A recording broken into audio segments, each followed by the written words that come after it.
Hi dear customers, this is Cathy from QQ company in Guangzhou.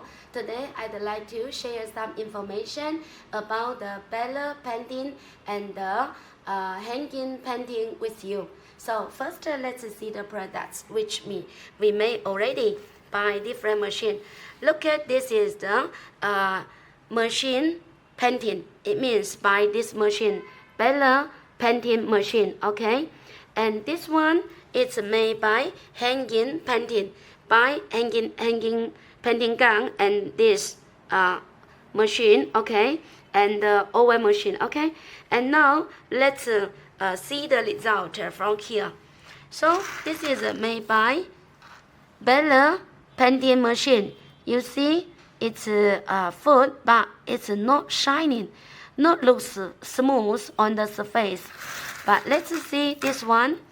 You can see it's shining and looks very good, very smooth on the surface. But this one you cannot see shining.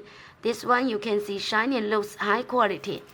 So if you want to get more details information about how to make these two quality zipper, quality slider, or some another slider or hardware, you are welcome to contact us.